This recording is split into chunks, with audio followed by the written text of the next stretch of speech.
so that my students know who you are. Right. So our distinguished guest today is Dr. Andrea Brock,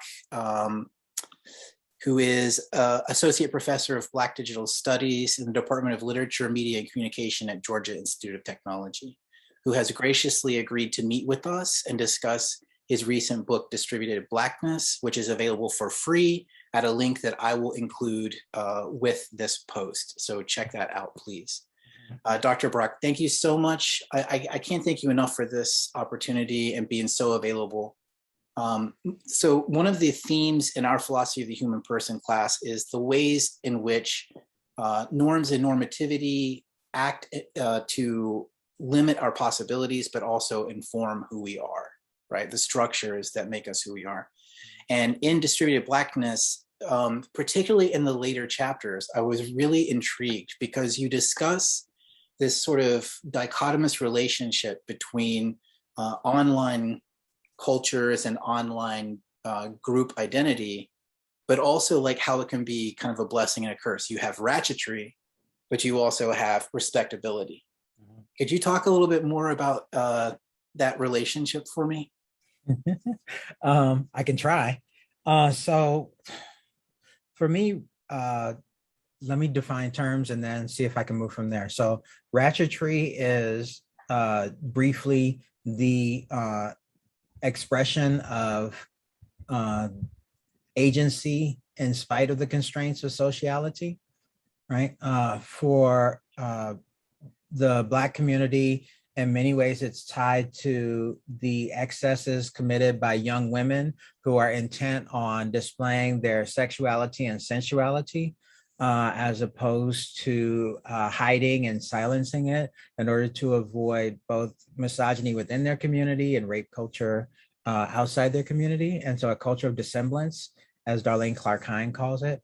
But Ratchet Tree is more recently understood through the performance of, say, twerking, right?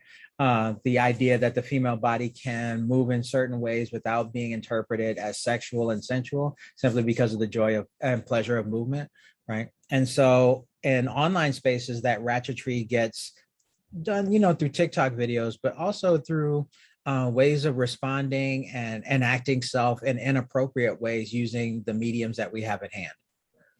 Yes.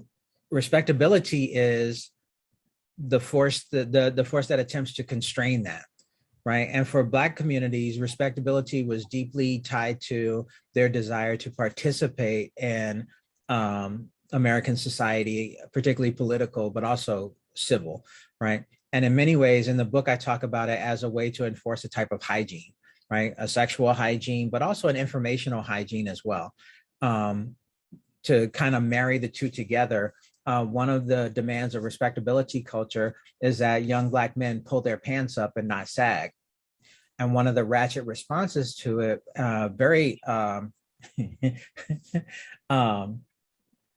what's the good word? It's not even inappropriate. It's just a very openly mocking. And it says Martin Luther King got killed in a three-piece suit. Right. Right. And so Ratchet Tree often is not even necessarily a counter. It's just the understanding that no matter how you behave in society, both Black respectability and white supremacist society will demand that you act in certain ways in order to conform and to fit in. Yes. You mentioned with that, one of the great examples was the Nancy Reagan funeral piece that you mentioned there. Could you speak on that a little bit? Absolutely. So I am definitely a Gen Xer, right? And so one of the defining moments of my adolescence was Ronald Reagan's wife, who decided to mount a campaign called DARE. I can't even remember what the acronym stands for, but her signal catchphrase was "Say no to drugs." Right. So when she passed about 5 or 6 years ago, somebody came up with the brilliant yet very ratchet idea that she should be serenaded during her state memorial service. Her lying in state, her federal memorial, using a song called "Trap Queen" by a rapper named Fetty Wap. Right. And the layers of signifying that are embedded in that, because if you're familiar with Fetty Wap and Trap Queen at all, you know it's an ode to a woman who supports this young man while he does his work supplying drugs to the community. And it's also a reference to how Reagan and Iran-Contra supplied drugs to the Black community, right, in the 70s and 80s. And so there's so many layers of rejoinder, of response, but also just like it's knowingly inappropriate, but it's inappropriate because it is responding to what is perceived as an inappropriate message in the first place, right? And then so the idea that one, they do that at state funeral, but two, that they use an online petition, right, transposes it to the online space in a way that I think is unanticipated by previous forms of media studies, right? Because who would have thought that somebody would have been able to get 7,000 signatures to get a rapper to sing the memorial song for the former first lady? Like just the layers of argumentation and rhetoric that sit upon that just fascinated me when I first came across it. I get that. I mean, it's also an indictment of the Reagan era drug war that, you know, to a certain extent, Ratchet Tree is categorization, like the category of understanding from out of white supremacist racism. Yeah. That's looking back on that culture. And this is a means by which this culture speaks back to that and says, hey, wait a minute, you know, like this is your legacy. This is the Reagan legacy to some degree, and kind of throwing that back in the face. It's so brilliantly, you know, for me, who's someone who's not as in touch with this, to me, it really brilliantly highlights it's not as superficial as folks want to make it out to be. Like this is a really, really deep cultural response that has this lasting impact. And you give multiple examples of this throughout the book, which I just found absolutely fascinating. Thank you. Thank you very much. And also, but I mean, fascinating in that way that all scholarly writers wish to do, which is to promote just how complex these issues really are and how deep they go, which I found. Okay, so enough of that. So then we think about respectability. So we've actually like jumped to the punchline a little bit, because Ratchet Tree should be seen as something that folks should not do from the respectability stance. But you demonstrate right away, this is extremely productive within the digital culture. Absolutely. And then respectability has the opposite effect. It's sort of like, if I understand correctly, and correct me if I'm wrong, but if I understand correctly, the way that you're demonstrating it seems to me to speak to an assimilation to white supremacy to a certain. No, that's spot on. That's spot on. So Go ahead. Like that's the legitimate culture. But the reason that it's made legitimate is because of its affiliation to white supremacy. White supremacy and the technology of institutions, right? So control of education, control of the church, control of broadcast media. So in the book, I talk a little bit about how many churches and universities tried to use radio and then later television to promote sanitized ways of being Black in order to impress upon white folk that we were capable of participating. And even as they did that, Black folk instead flocked to things which spoke to a more sensual, a more mundane style of living that is not so centered in separating mind from body. Oh, excellent point. Yeah, we'll actually cover Descartes in this course, and the problem of the mind-body dualism. Students have actually already brought that up, so I can't wait to get to that. So thank you for and this is part of the libidinal economy, right? Yes. You mentioned that from the post-structuralist Lyotard. Yes.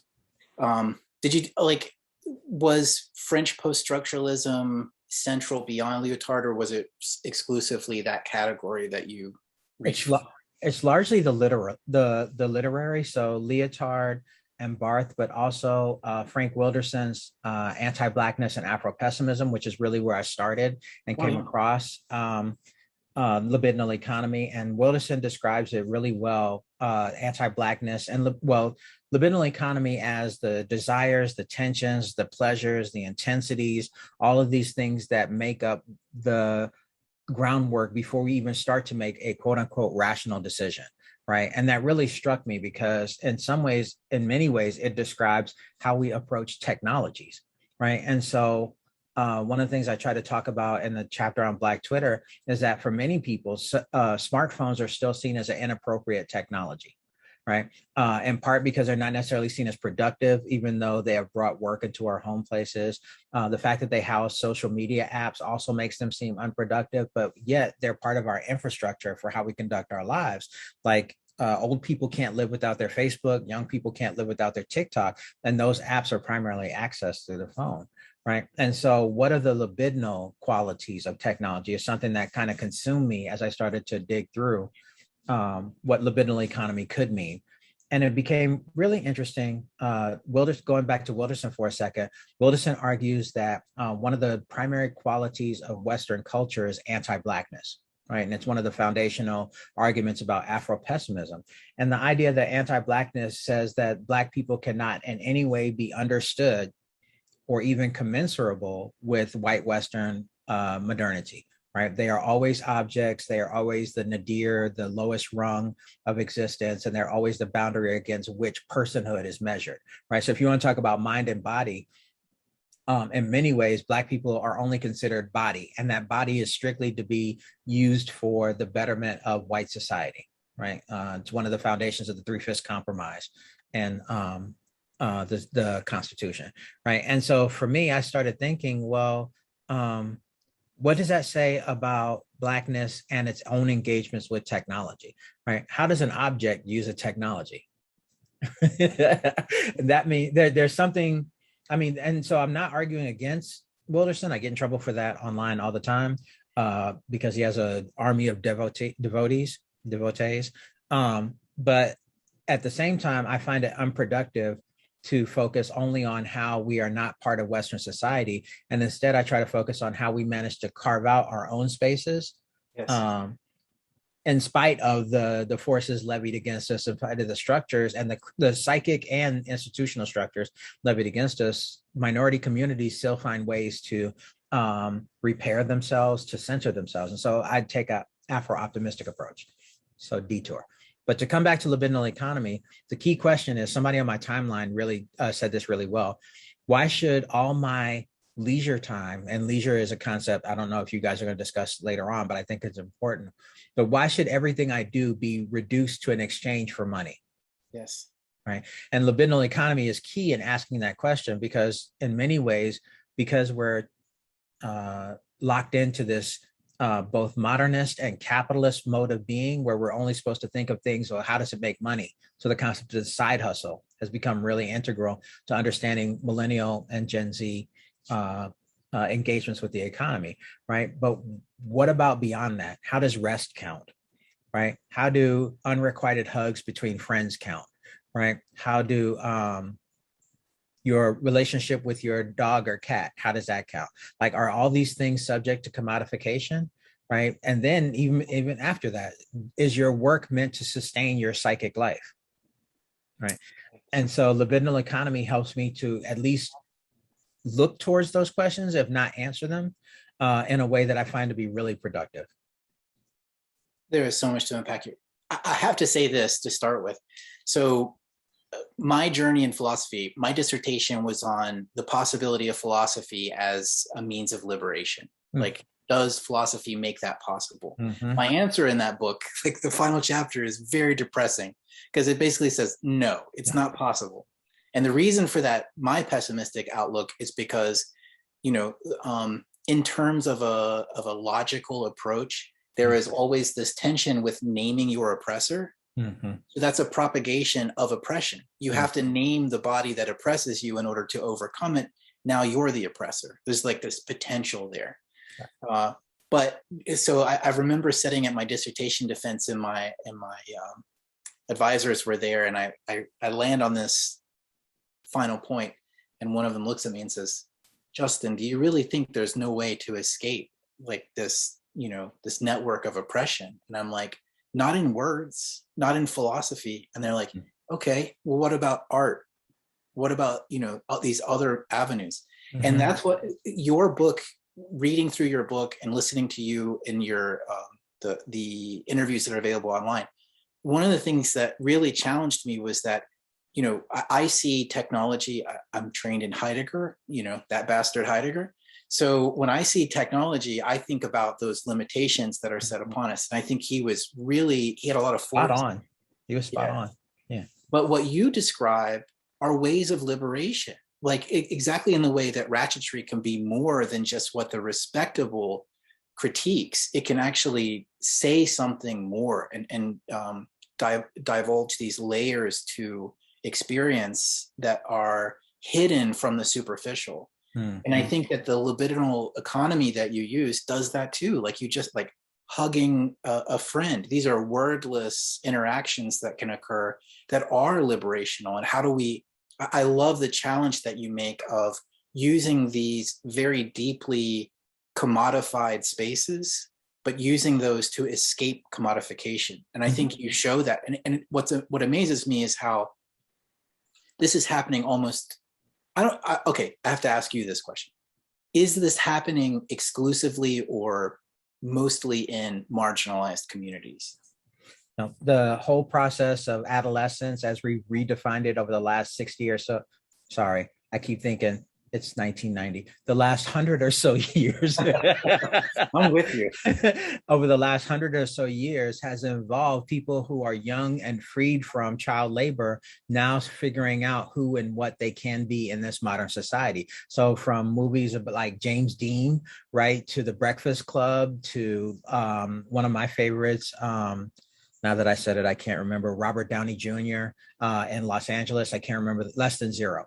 Oh, right. Yeah. And so many more movies where children are on this young adults are entering upon this adolescent journey, trying to figure it out. And so much of what we've talked about since the 1940s is youth culture and how much energy it brings. And Libidinal Economy specifically references this excess of life, right? They try to, many youth culture researchers and theorists say, well, it's simply just trying to figure out who you are. And my thing is, you're figuring out who you are because you have that excess energy to do so, right? Yes. It's much easier when you're unbounded and not necessarily as concerned with survival on the day-to-day to try to play with who you can be than it is once you have a 9-to-5 or working 2 jobs that are both marginally above minimum wage, right? And so we are fascinated with how youth cultures themselves try to craft new realities, new experiences, and play with things. So yeah, it's youth, it's marginalized communities, it's women, right? It's specifically women,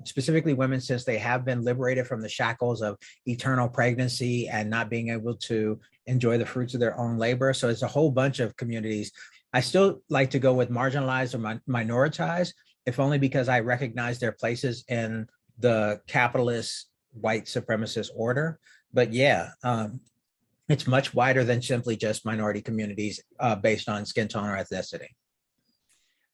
If I let the pessimist come through, because come through. You're pulling me into this optimistic approach, and I'm still resisting it. By the way, one of the other things I wanted to mention when you were talking about your pushback against Afro-pessimism, one of the works that I used in my dissertation that was very formative for me was Calvin Warren's Ontological Horror. I don't know if you've read that. Let me write that down right now. Go ahead. Tell me a little bit about it. It's either it might be Ontological Terror. Calvin Warren, he's out of Emory. And one of these days, I hope to have him in conversation too. But Blackness and Nihilism? Good Lord. And he does it from out of Heidegger. And so using this interpretation of Heidegger to explain Afro-pessimism and how for Warren, Blackness equates to the nothing of anxiety that Heidegger talks about. And I see that, but what you describe, and I think that what pushes back against that notion is the rupture that also occurs. I mean, what you just described with the availability of time and youth, feminism in philosophy absolutely ruptured it. It absolutely broke it open and said, hey, this Eurocentric, white upper class heterosexual maleness doesn't have all the answers. I can prove it. And then it had to scramble and do more. Philosophy, traditional Western philosophy had to scramble. So, I have to push back against Warren on that too. Like that pessimistic view doesn't answer all of what I see unfolding. But it's also a brilliant way of doing nothing in Heidegger. I'm not gonna lie. Do you think that okay, so we have this possibility of optimism in this determination of self. But is it still also the case that there's a danger there? I'm like going Foucault now. It's like the power is always dangerous. So the freedom of youth, particularly, because that's one of those that jumps out at me. That time is still being commodified. And when we hand the phone over and give TikTok and all the other social media applications to do that, there is the danger of that time being consumed by its capitalistic value. How do we break free in that case? So I'm comfortable using this word with you. My graduate students hate it, but there is something to be said for a paraontological being, right? So before capitalism tries to hail us into being as a consumer, as an audience, we do things because we enjoy doing them, right? And so the idea that the youth is only really perceptible once they become commodified by the TikTok algorithm doesn't make any sense. I have an 8-year-old niece who loves TikTok, who doesn't pay attention to any of the ads or her algorithm, and yet she's gotten really good at making these videos. She's acquired a digital expertise based on her joy of seeing herself and also being perceived by her TikTok audience of doing what she loves to do on an everyday basis. And so for me, the optimism is not so much that I'm happy, right? I think that's where a lot of people get tripped up, because I usually jump from optimism to joy, and people are like, oh my God, you can't be joyful. We're still under a state of oppression. I'm like, we are under a state of oppression. However, when you get up in your state of oppression, do you still enjoy breakfast? Like, well, yeah, breakfast is delicious. I was like, so obviously there are moments you can capture that are joyful, even as you know, once you leave the house, you're going to have to deal with something else, right? And so, yeah, and I find too, there are also lots of panics about what teens can do, right? That go hand in hand with our understandings of what youth culture is, right? But to go back to that paraontological, I really need to read this Calvin Warren, but I will offer you a counter reading. Okay. I just came across it. It's the Afro Pessimism Reader. And I think I have this. Charles Mills has the first chapter in it, and he basically drops a bombshell. The chapter is titled The Illumination of Blackness. And he has this line in there that I'm totally stealing. It is not blackness that needs illumination, but blackness that does the illuminating. Right. Yeah. And yeah. So he says that because of this, for him, many critical philosophers of race have exposed just what you said, how the white male Anglo-Saxon capitalist mindset has really obscured a lot of truths in their quest to try to impose the way they see the world on other people. And standpoint epistemology from the feminists, right, that does a lot to expose just how many fractures, fissures, holes there are in their way of seeing the world, right? And so in the process of that illumination, you get to move away from what Richard Dyer calls the darkness of the white man's soul. Right. Because Dyer says the white man is consumed with the idea that he cannot control his dark urges. Right. Yeah. And so that has made its way into every philosopher we can think of, from Spinoza all the way back, I would argue, even to Aristotle, right? That these dark urges are somehow, and then they get mapped onto black bodies, but these dark urges are somehow necessary to be controlled, right? And in the process of that control, they then get to control themselves, the world, the women, the animals, and everything else, right? And standpoint epistemology from a feminist perspective and from a Black perspective says there's more to the world than that. We don't necessarily have to have a mind-body dualism, right? We could have an integrative mind-body connection. And so in the book, I talk a little bit about embodied cognition, which is something I'd love to chat with you about more, right? But the idea that, and this is hand-wavy, this part, the idea that much of our cognition emanates from our gut flora. Really? Right? That the flora and the microbiomes in your flora have as much to do with cognition, because they control your everyday hormonal reactions to anything, right? Wow. It's hand wavy. I apologize for it. But I think of it in terms too, and that much of, so as you see, I'm sitting here doing this over and over again, like my hands are waving. I can't think without moving my hands. If you told me to sit here and not move my hands, I would then move my neck or something. My body is part of my cognitive apparatus, right? It helps me to explain, it helps me to elaborate, illuminate, and whatever, right? And so all of those things come before the industrial media, the institutions such as education, politics, and the like. All of those things come before we participate in those things and guide us while we're participating in them, right? So optimism is much more the celebration of thought, and thought unanchored from those structures as best it can be, even as it responds to those structures ongoing. Does that make sense? Oh yeah, definitely, yeah. And also I really appreciate, because this has come up as a topic in some of our discussions already with my students, that this this embodiment, like body mind philosophy, isn't something that's like distinct from the West necessarily, because there are these currents within it that really expose that deep connection between body mind. So thank you for calling attention to that. And I want to come back really quickly on the historical, because you mentioned it's kind of a moment in passing in the book, but the relation between whiteness itself, like the normativity of whiteness and white supremacy, and its relation to Enlightenment ideals, which is a big theme of my class. Because we look at the United States as being a country that's founded on Enlightenment ideals and also propagating its faults, right? You mentioned, like, you could go back through the history of philosophy and see the dark urges of humankind, well, particularly mankind, for those philosophers need to be suppressed. And this gets mapped onto, anything that's seen as, like lower than what that apex is. And of course, they always like, well, when you look around and try to find the height of all rationality, you're looking at it, it's right here, I'm writing the book. And so anything that's not that gets othered, right? And I'm curious if you have any more comments on that, and like those Enlightenment ideals that propagate that notion of othering non-white bodies. So going back to Mills again, he has another article that I'm also looking at called The Racial State, right? And there he really goes hard on the Enlightenment in particular, but also the philosophers who came through before, during, and after the fall of Nazi Germany, right? Because he says that many of them were opining upon or building elaborate philosophical treatises about what mankind is, while ignoring what mankind was doing to other men among them, specifically slavery. Right. And so my famous example, which is probably, I get it wrong all the time, but the idea that John Stuart Mill could write about utilitarianism while his family owned slave plantations in the West Indies.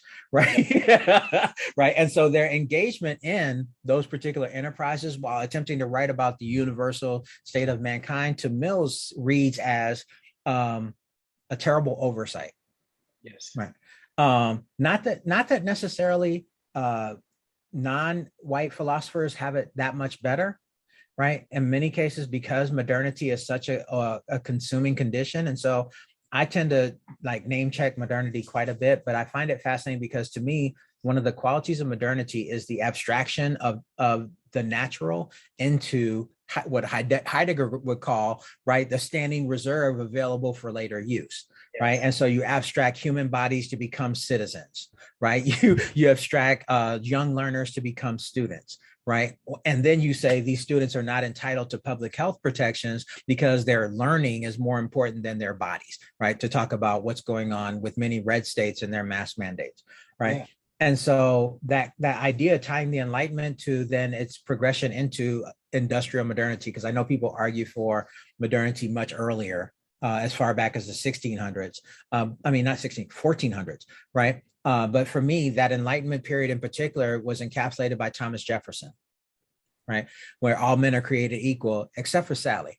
Yes. Sally's my girl. I'm keeping Sally. I got her from my wife. We got kids. Them kids are my own property as well, right? And so to me, that's a signal moment, right? Where you can talk about a group of people who are protected and privileged, and a group of people who are not even considered as being people in that particular moment. Your all is full of holes, you know? Yes. And like we were saying earlier, and you see this in feminist interventions where the holes are obvious. Yep.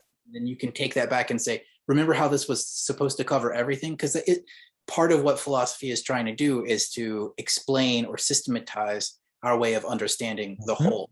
And so Mhm. when you use a word like all, and you're supposed to know the whole, and your whole isn't whole, Right. then it's obvious this enterprise has been flawed from the start. Mhm. Um, so yeah, thank you for that. And our so-called founding fathers Yeah. are part of that propagation of that. Mhm. Um, could you say more about what did you say? Was it uh, paraontological? Mhm. So I stole that from Fred Moten, who also writes about anti-blackness and uh, Afro-optimism. And he's particularly in that moment in conversation with this theory called the middle passage epistemology, which argues that blackness really only came into being once we decided to jump on those cruise ships and just, come on over to the United States for a good time, right? That's really the only way blackness came into being.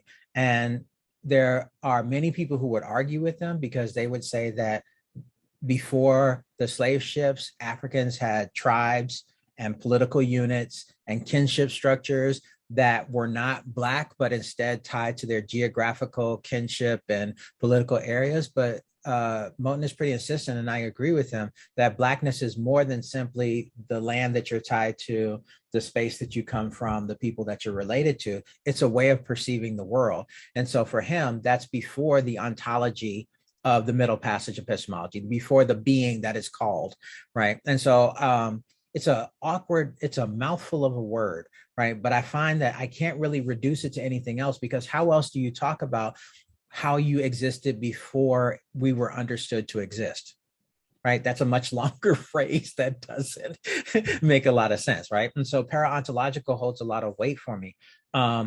Similarly, to go to a more individual level, I've been reading a lot of George Yancey, who's also here at Emory, who I wish I could sit down and have coffee with, but we're in a pandowdy, right? But Yancey and others talk about Frantz Fanon, right? And they don't pick on him or at him. They just kind of dig into the idea that Fanon's moment of phenomenological return, in other words, where he felt that his blackness was called into being when the young white boy on the side of the street saw him while he was shopping with his mother and said, "Look, mother, a Negro," right? And Yancey, Mills, Lyndall Alcoff, among other critical philosophers of race, says, yes, that moment when you are called into being by an oppressive force, right, does signal a phenomenological return to the body that it is linked to, right?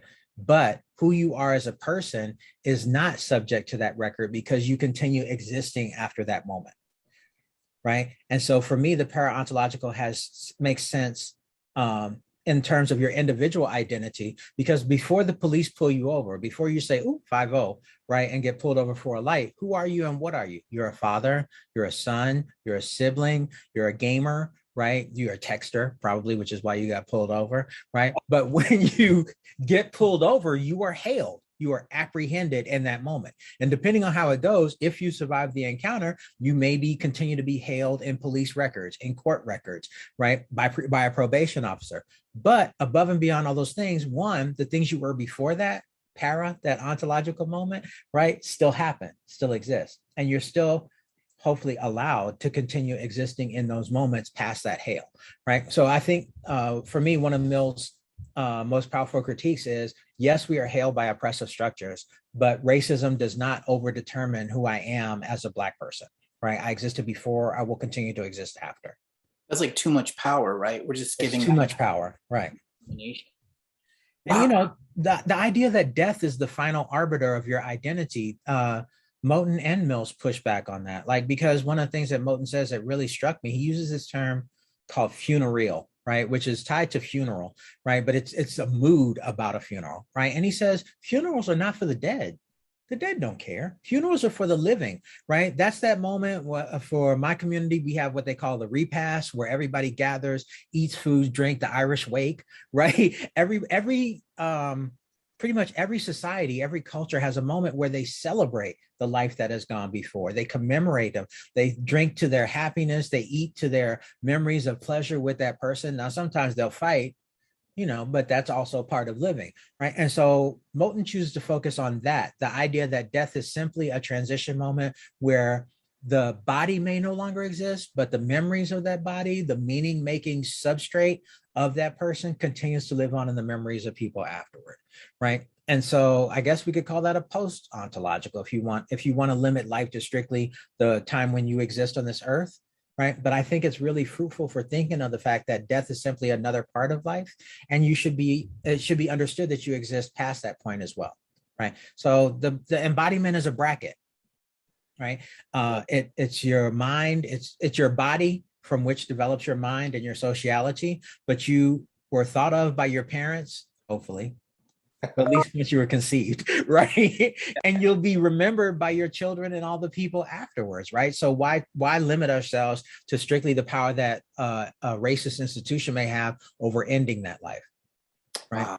And you saw some of this with Breonna Taylor, not so much George Floyd, but with Breonna Taylor specifically, in part because it took so long for the state of Kentucky to actually start the criminal proceedings against the officers who murdered her, right? And so some people on my Twitter timeline were complaining because folk had started memeing about how long it was taking for the state of Kentucky to do proceedings. So you get these really banal, like, you should probably wash your hair with conditioner instead of shampoo. And in the meantime, it's been 375 days since Breonna Taylor's killers were brought to justice. People are like, that's tarnishing her name. That's cheapening the circumstances of her death. And I'm like, no, actually, it's remembering that she was a whole person before she died and that she deserves justice after her passing. And so you can see that in many different ways in some of our online memorials as well. Yeah. You made me think, how dare you? I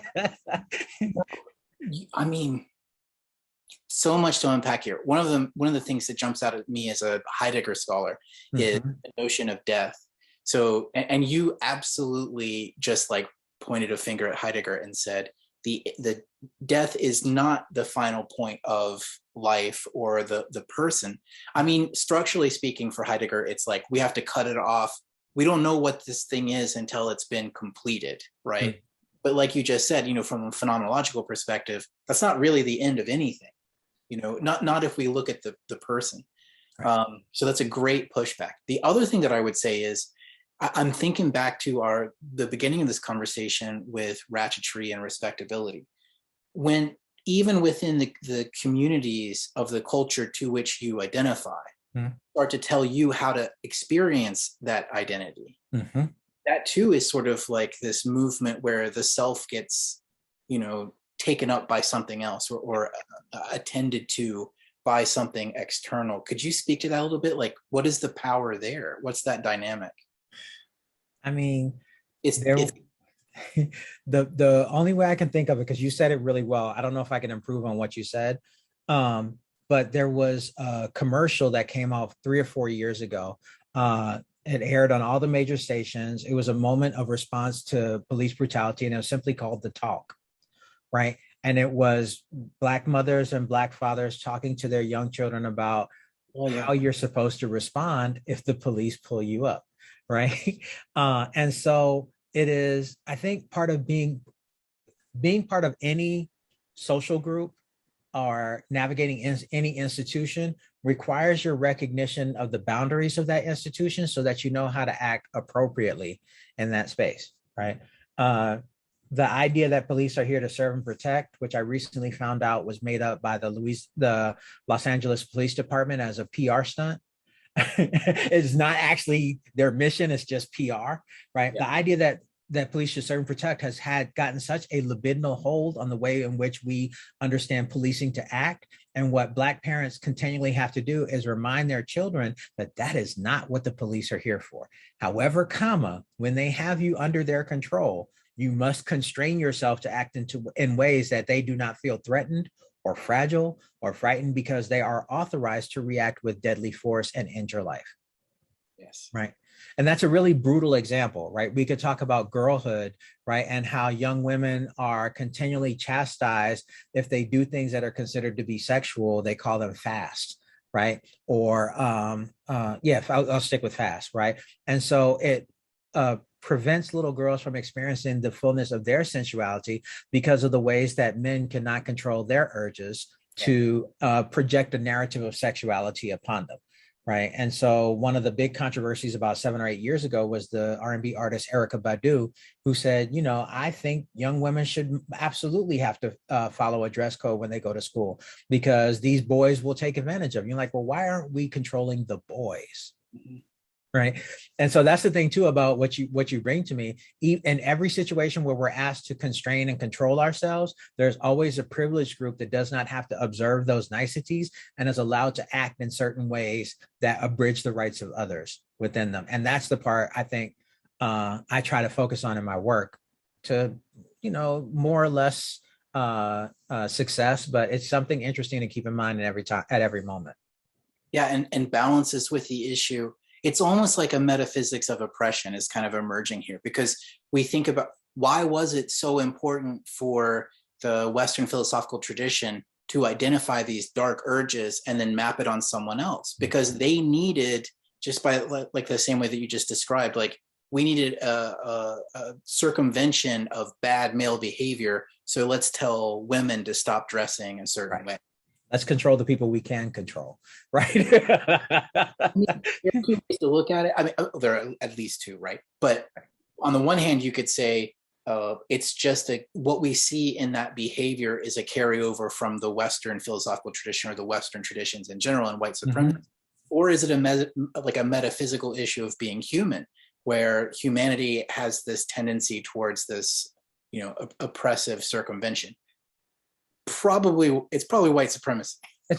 I would argue it's actually both, right? I mean, as long as men and women have existed, men have enjoyed the advantage and height and strength and economic power to take advantage of women, right? And so I think there's a universal. What white Western modernity did was to lock that particular privilege into over brown bodies and female bodies, right? And that was not done in that way before that. It was much more widely varied. Like the Greeks had slaves, Aristotle had slaves, but those slaves were people of conquest, and they just as often included people from other Greek states as it did people from Persia and from Northern Africa, right? And so, and they had possibilities for those people to be manumitted, to be freed and become part of the society, if not full-on citizens. White Western modernity didn't allow that for chattel slavery, right? And that's a significant difference between, so I get into arguments with people all the time.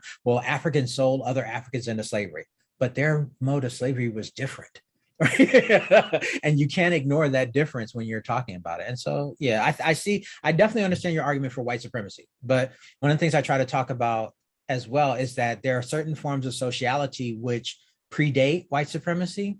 That white supremacy is aggravated, right? But patriarchy and the kyriarchy definitely predate that, right? And so we could talk about how masculinity has tried to take advantage both of queerness and of heterosexuality, right? And it's just been problematic the whole damn time.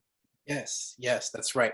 And it draws attention to me back to the notion of this paraontological, where, you know, once the thing, I definitely think this is a consequence, the bad side of the Western philosophical tradition is, once a thing becomes a thing, it stays that thing. Yeah. So when you talk about manumission in the ancient Greek context, it's like things are in flux. There's still this, you know, Heraclitean notion of things being in flux as a possibility. Yes. But then, you know, Neoplatonic and post-Christian, you know, notions come in. It's like, no, it is that thing. That is all it is, you know. And so the identification of otherness becomes like it's a tattoo now. You know, it's an irremovable weight around one's neck. Mm-hmm. So that I love. I mean, you know, your grad students may hate it, but I like this idea of the paraontological and how there's this, you know, transitory state as a possibility built into this. It's really amazing. We are at your time, so I don't know how. Let's see. Maybe another 10 minutes or so. Okay, cool. Okay. Also, would you be able to do this again? Because this is great. Yes, absolutely. I am learning so much. And no. We're exchanging because I'm learning from you as well. but just the clarification of ways of seeing this through the sources that you bring to the table is really, really helpful to me. And I would also like to say, to give some, I didn't get a chance to say this earlier, but some of the stuff that you were saying earlier and the references you mentioned, I'm pretty sure appear in Warren as well. Okay. Is Georgia Institute of Technology close to Emory? Yes, we're about 10 minutes away, but we have very little interaction. I can't even use their library, which bothers me. But with the pandemic, you know, everything is further apart than ever. So, and yet there's this, right? There's like this, I've noticed among our faculty, you know, there's an increased comfort with this kind of relation, which, okay, so coming back to your book, this is another one of those things that your book has really challenged me in, is seeing technology as a positive. And so I can actually do this critique of myself openly, like in a vulnerable sense, you know, in coming to terms with my own implicit bias and racism. When I came to Berkeley to do my PhD, I was sitting around a table with other students, and we were talking about issues of identity and group identity. And me being, you know, naive and ignorant of my own limitations here, we have this conversation. We're talking about the importance of group belonging. And I was like, well, why would anyone want to belong to a group? Like, isn't that the imposition of norms upon your full expression as you are? Oh, they just threw up their hands and what are you talking about? Group identity is the means by which you have protection. And that just didn't make sense. I was like, I had never thought of that, because I had never been in a position where I needed that level of protection. Right. Hey, dude, welcome to privilege. By the same token, understanding, you know, oh man, technology is so dangerous and bad, because a phrase that you used, I think it was in it was either C-SPAN or a CNN panel that you had done, and you talked about white notions of privacy. So me looking at technology from that perspective, like, it's all dangerous and bad. Yeah, but that's because you don't understand the importance of that community that gets shaped by technology in safe spaces for this to operate. Maybe we could end on that note. You could say something about that positive side of that danger, and white notions of privacy versus other. So let me do it backwards. So first, technology is safe spaces, not purely safe spaces, but spaces of comfort and repair, right? I keep returning to this idea of repair. There was a conversation between David Theo Goldberg and Akil Mbembe where they talked about repairing oneself from the desiccation of modernity, right? Which is such an evocative phrase, because modernity really does suck us dry in the effort to extract all the labor value it can from us, right? But to go back to technology as safe spaces, one of the things that became immediately apparent as we settled down into our pandemic spaces, right, was that we began to really rely on information technologies to build some form of fragile sociality between us. We couldn't get out, we couldn't socialize. If we did, we were standing 8 feet apart from one another, as opposed to being elbow to elbow or even just within arm's reach, right? And so the internet became this space where people started to come up with ways to build community feelings. For my community, one of the biggest things was this thing called Versus, started between Swiss Beats and Timbaland, right? Where initially it was two drunk off their ass super producers playing music for one another. They were basically like, yo, this is one of my favorite tracks. Let me play it for you. And they would go back and forth with that.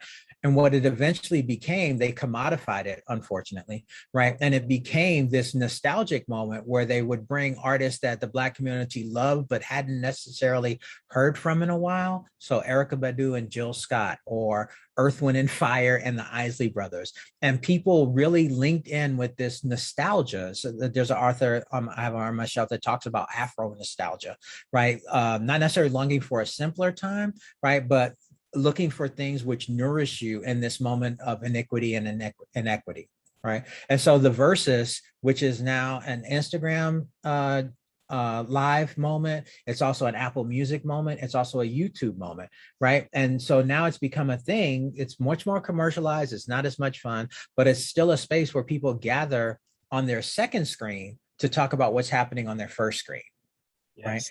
And so technology allows us to do that in a way that, one, kept us safe from the pandemic, but two, using that second screen, sometimes even third screen, because I hate Instagram that when you do Instagram Live, you can only use that phone for that purpose. Like, but I want to talk to my friends and tell them how much I'm enjoying this song. So here I am on my computer while I'm on Instagram, dancing to the music coming from the speakers, right? And I find that there are pockets of that all over the space. Tumblr was one of the early spaces where queer youth of color and sex positive communities came, because it became a safe space, because Tumblr is also kind of inscrutable, right? But where they could not only promote images that they felt were positive for them, they built learning communities, they built empathy communities and the like, where people could be introduced to this lifestyle that they had realized that they had been in all along, but were struggling with, right? And we're given resources to navigate these new spaces, right? And that simply wasn't possible. I come out of library science, and one of the big debates when I was doing this in the early 2000s was how to recreate collections for queer youth that don't subject them to additional scrutiny, right? So if you put a set of books in a library strictly for queer youth, guess who's going to watch those youth make their way to that section so that they can then pick on them later on, right? So as a thing, do they have a collection, or do you just put it in the general stacks, right, and hope that they will be able to find them? And they never really have resolved this to my satisfaction, but the internet kind of solved it for them, right? There are so many spaces you can go to that are trash, but there are also just a lot of spaces you can go to that are supportive, right? That obviate, create the link to that in your browser bookmarks, right? And so, yes, you're still surveilled by Comcast or Cox or Verizon, right? They know when you left your IP to go to that IP, and they can hold that against you. But at the same time, you're also doing it in the privacy of your own browsing space, whether that's your intimate connection between your phone and your face, right? Because you hold it at arm's length, or sitting with your laptop in your lap in a public space, but your body is shielding your laptop from people seeing what you're doing. The technology allows you to do that individualization that creates a space for you with people who are like you, yet not near you. Wow. So the second part of your question, now I rambled so far, I forgot. That's okay. Oh, whiteness. White expectations of privacy are similarly structured on control, right?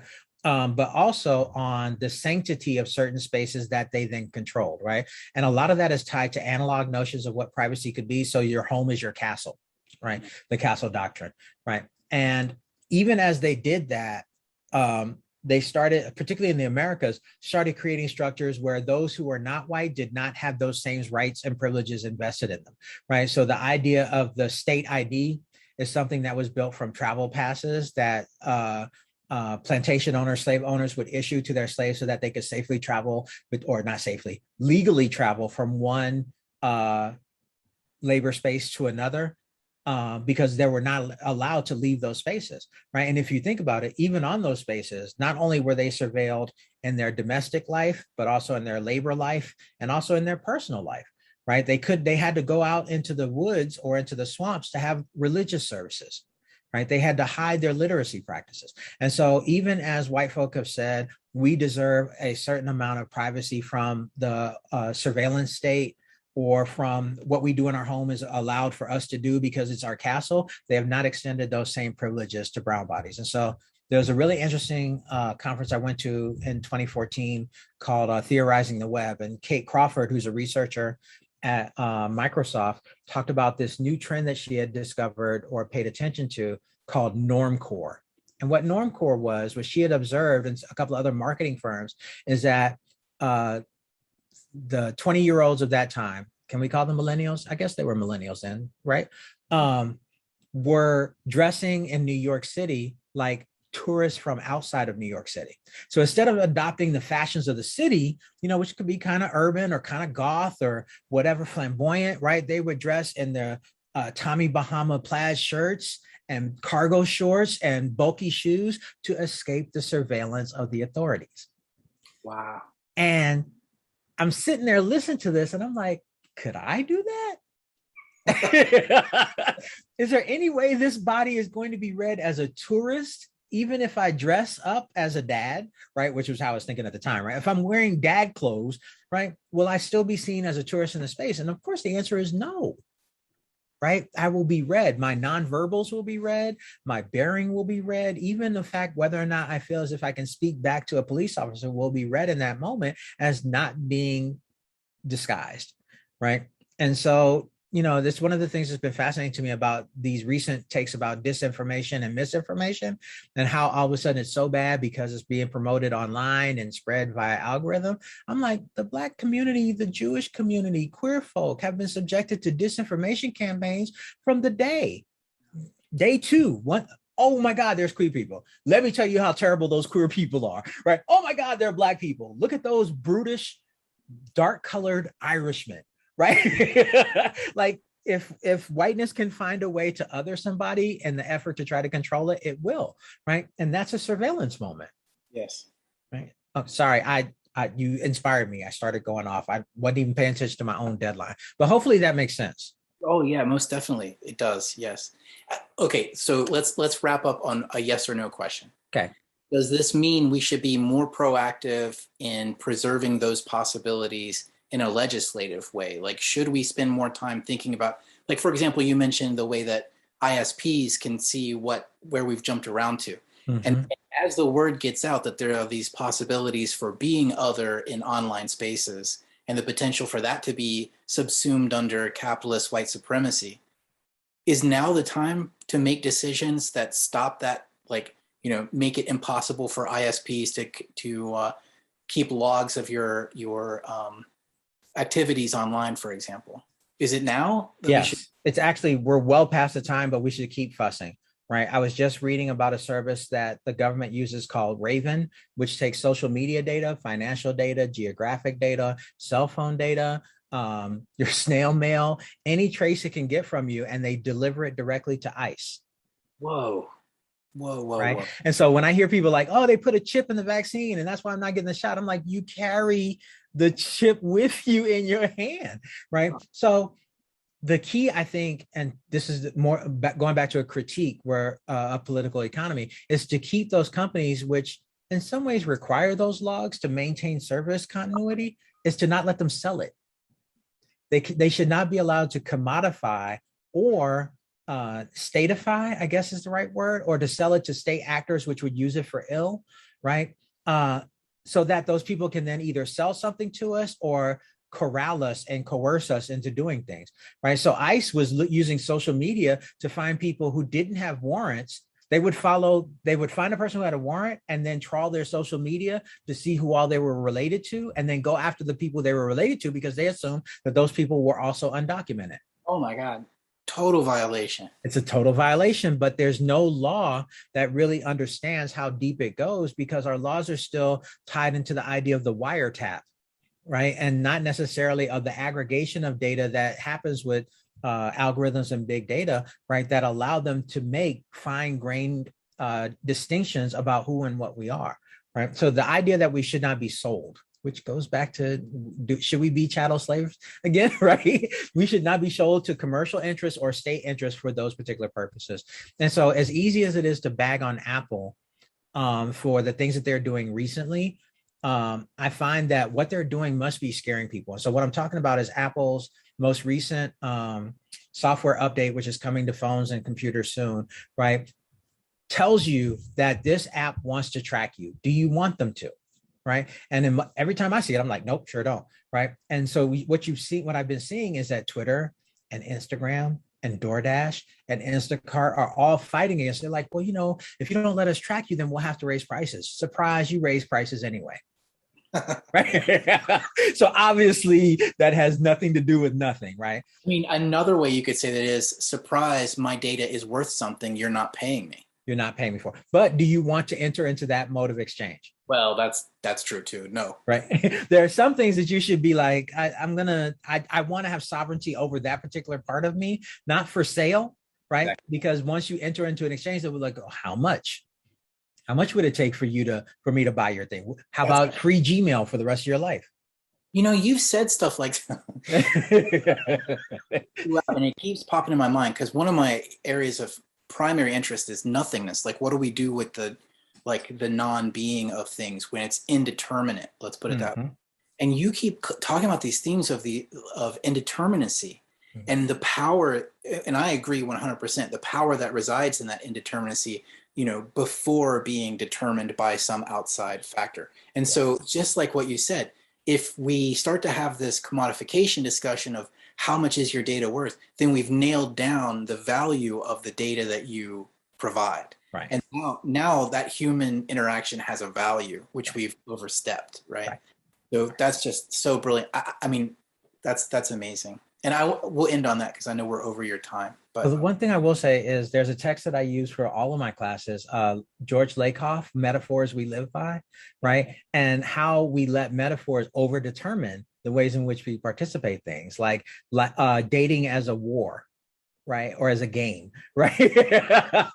And by, again, going to that commodity, what is your life worth, right? You enter into this regime, for lack of a better word, where that's the terms under which you can only negotiate. I'm like, nah, there are some things that indeterminate, maybe, right? But the determination is that they should belong to me. Yes. Right. So property, perhaps, which is another problematic thing. We could talk about this on the next one, right? Yeah. But I want to thank you so much for making me think. I really appreciate this. Same, and the reason I reached out was because of the challenges that you brought to me, and that makes me better. So I am indebted, and I can't wait for the next one. See, that's not the note to end on. You trying to make me work?